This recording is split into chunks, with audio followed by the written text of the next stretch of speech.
નહીં, પણ હમણાં સુધી એવું હતું, પહેલી વાત કહું કે આ જે આદિવાસી બેલ્ટ છે એના ઉપર કોંગ્રેસની પકડ બહુ મજબૂત હતી અને ત્યાં ઘૂસવું ભારતીય જનતા પાર્ટી માટે શક્ય મુશ્કેલ. કોંગ્રેસની પકડને મેં જરા જુદી રીતના જોઈ છે, કારણ આદિવાસીઓ કોંગ્રેસ સાથે હતા એની કરતાં હું એવું કહીશ આદિવાસી મતદારો ઇન્દિરા સાથે હતા. એ આજે પણ કોંગ્રેસને ઇન્દિરા કોંગ્રેસ તરીકે જ ઓળખે છે, કારણ કે જે જંગલ ખેડવાનો અધિકાર ઇન્દિરા ગાંધી વખતમાં મળ્યો એમને, એના કારણે. પણ ભારતીય જનતા પાર્ટીએ જ્યારે આ વિસ્તારમાં પકડ જમાવી તો ઘણા બધા નામો આવે, પરંતુ એમાંનું એક મજબૂત નામ નર્મદા અને ભરૂચની આપણે વાત કરીએ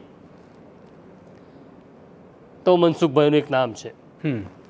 હવે મનસુખભાઈની સામે પડકાર ઊભો થયો છે એવું ખરેખર થયું છે ચૈતર વસાવાનું કે ભ્રમ છે? એ ભ્રમ પેદા કરવામાં આવેલો ભ્રમ છે. તમારે ચૈતર વસાવાની અને મનસુખ વસાવાની કમ્પેરિઝનમાં જવું હોય તો એના માટે તમારે સામાજિક સમીકરણો આદિવાસીઓના જોવા પડે.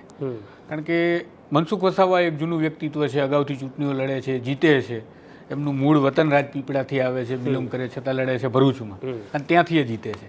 હવે ભરૂચની આપણે લોકસભા બેઠકને જોઈએ તો આદિવાસીઓ પણ એટલા છે અને મોટાભાગે મુસ્લિમ મતદારો પણ છે. ટૂંકમાં આ બે જણા ઉપર દારોમદાર એક ઇલેક્શન કોણ જીતે. પણ ત્રીજું જે કી ફેક્ટર છે કોર્પોરેટ.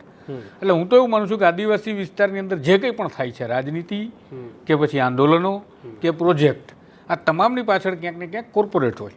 કારણ કે જ્યારે કોર્પોરેટની પાછળ હવે રહ્યું શું છે, આપણી પાસે જે વોટ બેંક છે ગુજરાતની અંદર વોટ શેરિંગમાં આઈ થિંક હું માનું ત્યાં સુધી એક્ઝેક્ટ આંકડા મારી પાસે નથી, પણ 14% જેવું મતદાન આદિવાસીઓ પાસે છે. 27 જેટલી એની પાસે બેઠકો છે. તો વિધાનસભાની 27 બેઠકો એટલે તમે જુઓ કે વિશાળ વસ્તી થઈ. એ વિસ્તારની અંદર હજુ સુધી કોઈ ડેવલપમેન્ટ છે નહીં, જ્યાં આપણે માનીએ છીએ કે અમે સ્ટેચ્યુ બનાવી દીધું, આ બનાવી દીધું, તે બનાવી દીધું. નહીં, પણ આ જે વિકાસની વાત આપણે કરીએ છીએ અને આપણને જે વિકાસ લાગે છે તો એનાથી એક લોકો કે બહુ રાજી હોય. હા, એટલે જ હું કહું છું હજી આપણે એવું માનીએ છીએ કે લોકો બહુ રાજી થઈ ગયા છે, થયા જ નથી. એ રાજી થયા જ નથી, કારણ કે એમની જગ્યા ગઈ છે, એમની જમીન ગઈ છે, એમનું જંગલ, અને એમને તો આજે આ નથી જોઈતું અને એમને તો સતત ડર લાગ્યા કરે છે કે અમારું આ બધું જ ખાઈ જશે આ લોકો.